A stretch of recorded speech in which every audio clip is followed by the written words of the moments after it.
L'actualité, les informations, c'est dans ce 19h, mesdames et messieurs. Bonsoir à toutes et à tous et merci de toujours prendre le rendez-vous. UEMOA, le Bénin lève à 27,5 milliards de francs CFA sur le marché financier. Le Trésor public béninois a réussi à obtenir ce jeudi 12 janvier 2023 une enveloppe de 27,5 milliards de francs CFA. Eh bien, les bénéficiaires du volet autonomisation de la femme du projet SWED étaient en formation hier à l'ADA sur la recherche rapide de l'emploi. En République démocratique du Congo, ils ont signé ce 13 janvier en partenariat avec les Émirats arabes unis pour éviter le trafic d'or illégal. L'accord permettra le transfert d'or certifié entre les deux pays. Pour Kinshasa, c'est aussi un signal envoyé à ses pays voisins.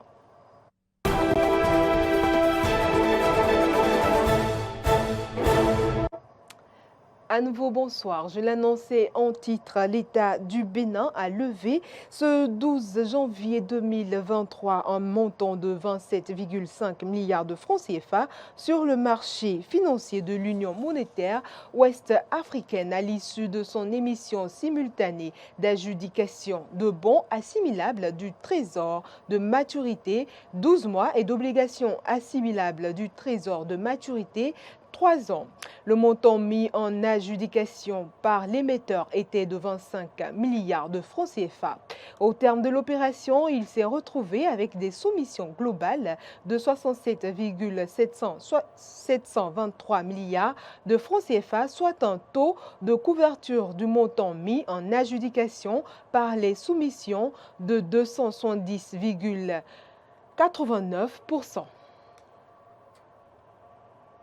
Le chef de la diplomatie chinoise a été reçu hier au cabinet du chef de l'État au palais de la Marina. Les deux personnalités ont échangé sur le projet en cours et apprécié leur mise en œuvre. Les discussions ont aussi porté sur la consolidation de la coopération sino-béninoise. Les précisions dans ce compte rendu. En visite de travail au Bénin, dans le cadre d'une tournée africaine, le ministre chinois des Affaires étrangères, Qin Gang, a été reçu en audience ce vendredi 13 janvier 2023 au Palais de la Marina par le président de la République. Au menu des échanges, la dynamisation de la coopération entre la Chine et le Bénin. La Chine entend travailler ensemble avec le Bénin pour concrétiser ensemble les projets convenus par nos deux parties dans le cadre des 9 programmes de coopération du Forum sur la coopération sino-africaine. Ce sont des projets d'infrastructure dans le domaine manufacturier et dans le domaine de la santé. Il y a également des projets de coopération prioritaires dans nos deux pays que nous devons travailler ensemble pour assurer la mise en œuvre au service du bien-être du peuple béninois. Pour une relation Chine-Bénin solide et dynamique, la Chine promet de jouer pleinement sa partition. La partie chinoise continuera de soutenir le Bénin dans la poursuite d'une voie de développement adaptée à ses conditions nationales et que la partie chinoise continuera de contribuer au développement économique et social du Bénin et que la partie chinoise encouragera davantage d'entreprises chinoises à venir investir et s'implanter au Bénin. Les deux parties ont ouvert une nouvelle ère de construction d'une communauté d'avenir partagée sino-béninoise de haut niveau. Les pays doivent continuer de se soutenir mutuellement et devenir des partenaires qui s'engagent dans une coopération mutuellement bénéfique pour le développement de la nation. Il faut le rappeler, cela fait la 33e année consécutive que l'Afrique est la destination de la première visite annuelle à l'étranger du ministre chinois des Affaires étrangères. Il sera également au Gabon, en Angola, en Éthiopie, puis en Égypte. Le centre de promotion sociale d'Alada a abrité hier une formation à la recherche d'activités d'emploi. Une formation qui s'inscrit dans le cadre du volet autonomisation de la femme du projet SWED. Frédéric Espoir Roumambou pour les détails. Comment rendre plus compétitives des jeunes filles en stage professionnel dans la recherche active de l'emploi? C'est pour répondre à cette interrogation que le projet Suède Bénin et Plan International Bénin ont décidé d'initier cette formation à l'endroit de ces jeunes filles prises en compte par le sous-projet Autonomisation des femmes et déjà placées en stage auprès de diverses structures de la commune d'Alada. En lançant la formation, le chargé de communication Suède Zone Sud a attiré l'attention des bénéficiaires sur ce qui suit. C'était inouï. Inouï parce que chacun a déjà pris par là, mais on n'a forcément pas bénéficié d'une formation préalable avant d'aller à la conquête de l'emploi. On l'a fait suivant notre bon sens, suivant les connaissances que nous avions. Mais ici, maintenant, on les prépare à aller vers l'emploi. On les prépare à aller conquérir un emploi. On leur donne les outils. Je ne sais pas si vous avez eu cette chance. Moi, je n'en avais pas eu par le passé. Et donc, une chance, ça se saisit, mais ça se saisit aux cheveux. Et c'est ce que nous avons essayé de leur dire pour qu'elles puissent concentrer leur attention sur ce qui se dit et qu'elles puissent également demain le partager avec d'autres personnes qui en auraient besoin parce que tout le monde n'a pas eu cette chance. La formation a tourné autour de plusieurs axes, à savoir l'atmosphère globale de l'emploi au Bénin, l'élaboration ou la mise à jour de son curriculum vitae, la rédaction d'une bonne lettre de motivation et bien d'autres astuces. Vous savez, aujourd'hui, dans l'environnement de l'emploi, les choses sont très dynamiques. Les choses sont dynamiques et la concurrence est vraiment rude et accrue. Il faudrait quand même armer les jeunes femmes afin qu'elles soient plus compétitives sur le marché, étant donné qu'elles ont déjà commencé à travers ce projet à bénéficier de stages professionnels. Il y en a qui ont achevé les stages, il y en a qui sont toujours en cours de stage. Comment les renforcer leurs capacités, leur donner les moyens nécessaires pour pouvoir affronter le marché. C'est de ça qu'il est question. Donc nous pensons qu'aujourd'hui, l'offre n'est pas aussi élargie que la demande. La demande, elle est très forte, elle est très accrue. Donc il faut donner les capacités à ces jeunes femmes-là pour qu'elles puissent réellement être compétitives. Il est important pour nous de leur donner les techniques, les astuces. Donc c'était un rendez-vous d'échange entre les filles et nous. Au sortir de cette formation, les jeunes filles bénéficiaires témoignent. C'est comme si on nous équipe pour pouvoir bien concourir à la quête d'emploi. C'est bien profitable pour moi. Donc ça m'a permis d'avoir au moins une idée de l'urgence ou la pression d'avoir un emploi. Aussi, comment rédiger correctement mon curriculum vitae. Pour moi, c'est une journée d'orientation qui nous a permis de savoir beaucoup de choses dans le domaine de l'emploi. Aujourd'hui, par exemple, j'ai eu à gagner beaucoup de choses que je ne connaissais pas avant et d'autres où j'en avais une idée sur ça, mais que ce n'était pas propre.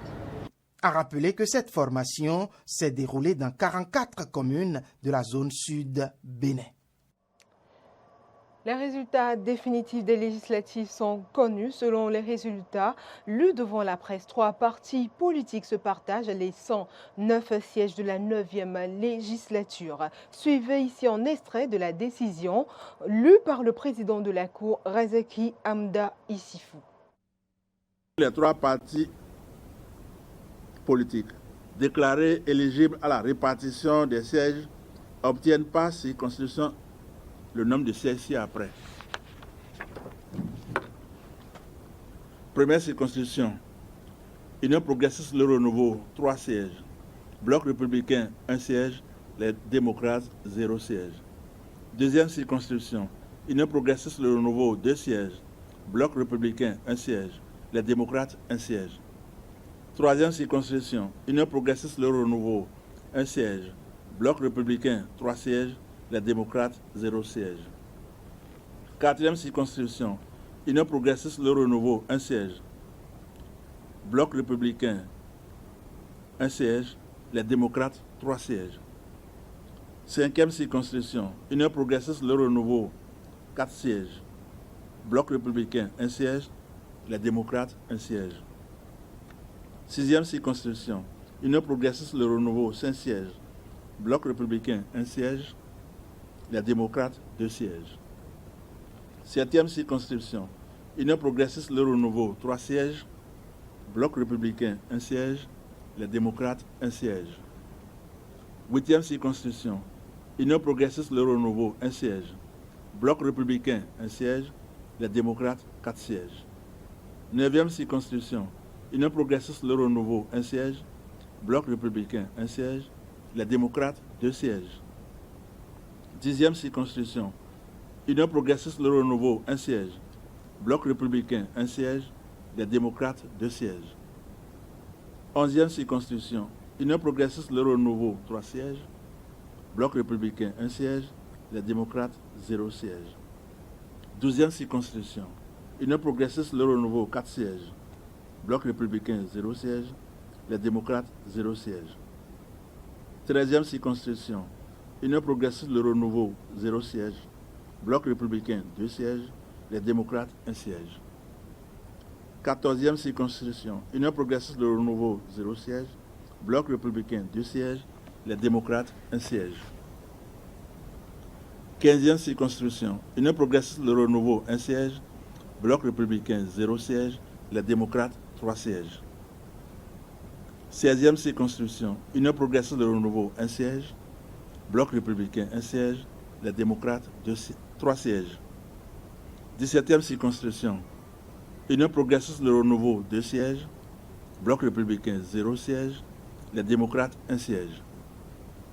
18e circonscription, Union progressiste Le Renouveau, 3 sièges. Bloc républicain, 1 siège. Les démocrates, 0 siège. 19e circonscription, Union progressiste Le Renouveau, 3 sièges. Bloc républicain, 1 siège. Les démocrates, 2 sièges. 20e circonscription, Union progressiste Le Renouveau, 4 sièges. Bloc républicain, 1 siège. Les démocrates, 1 siège. 21e circonscription, Union progressiste Le Renouveau, 3 sièges. Bloc républicain, 1 siège. Les démocrates, 0 siège. 22e circonscription, Union progressiste Le Renouveau, 1 siège. Bloc républicain, 2 sièges. Les démocrates, 0 siège. 23e circonscription, Union progressiste Le Renouveau, 3 sièges. Bloc républicain, 2 sièges. Les démocrates, 0 siège. 24e circonscription, Union progressiste Le Renouveau, 3 sièges. Bloc républicain, 2 sièges.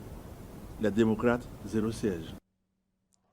Question sanitaire à présent. Le Bénin prend ses dispositions pour faire face aux éventuels cas d'épidémie à la suite de celle de la Covid-19. C'est à travers la construction de nombreux centres de traitement épidémique. Une initiative du gouvernement de Patrice Talon qui ambitionne de couvrir la majorité des départements du Bénin. On écoute ici le directeur des centres épidémiologiques. Le 3 mars 2020, le Bénin a commencé par avoir des cas suspects jusqu'à le diagnostic confirmé d'un cas positif le 16 mars 2020. Le pays qui, en ce moment, n'avait pas d'infrastructure à même d'organiser une riposte de taille comme les pays développés, a, dans un premier temps, utilisé les écoles de Cotonou pour traiter les cas. Dans un second temps, l'hôpital de zone d'Alada qui a été transformé en un centre de portée régionale qui a traité pratiquement tous les cas graves de Covid enregistrés au Bénin. Et donc, le gouvernement, toujours dans l'optique de laisser quelque chose à la postérité, a pensé et a organisé la construction des CTE dans le pays.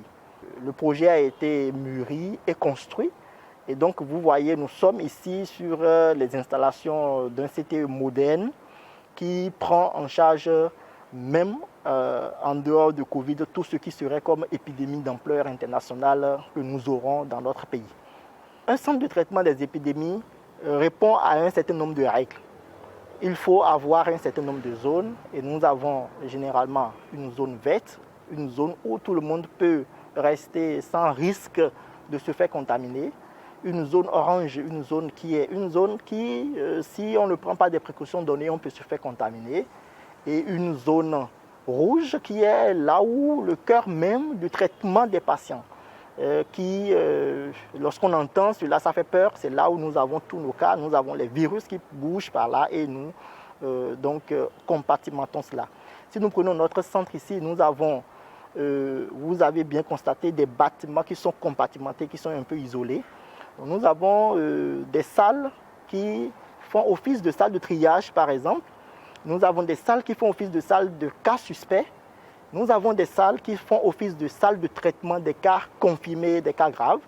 Et donc, c'est comme ça que nous avons compartimenté. Nous avons une salle de convalescence et nous avons l'autre bloc qui contient les équipements, la pharmacie, là où le personnel soignant pourra rester pour se ressourcer et manger. Et nous avons le bloc administratif qui suit.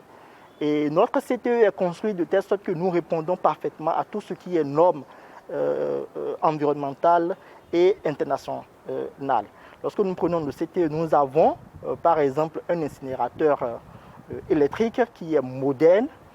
Nous avons des toilettes pour le public et pour les patients.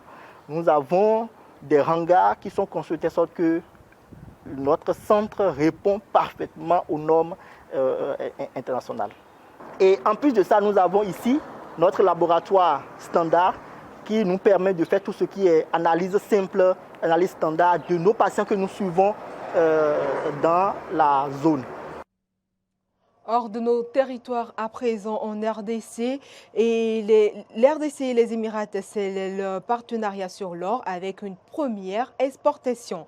Les autorités congolaises se tournent désormais vers les Émirats arabes unis, plaque tournante de trafic de ce métal pour la commercialisation de l'or. Les deux pays ont mis en place une entreprise appelée Primera Gold DRC. Cette jeune structure va se spécialiser dans l'exportation de l'or issu de l'exploitation artisanale dans la province du Sud Kivu. Primera Gold DRC a présenté hier à Kinshasa le premier lot d'or qui va directement être vendu à Dubaï. Pour Kinshasa, il s'agit d'une opportunité permettant de lutter contre la contrebande qui nourrit les conflits dans les provinces de l'Est de la RDC. Les autorités congolaises, il s'agit d'un changement de paradigme. Le Congo veut maîtriser la traçabilité de ce minerai exploré artisanalement dans l'est du pays et exporté via le Rwanda et l'Ouganda, notamment accusé d'encourager le trafic de ressources. C'est ainsi que nous refermons cette édition, mesdames et messieurs. Merci de nous avoir suivis. Excellente soirée en compagnie de nos programmes.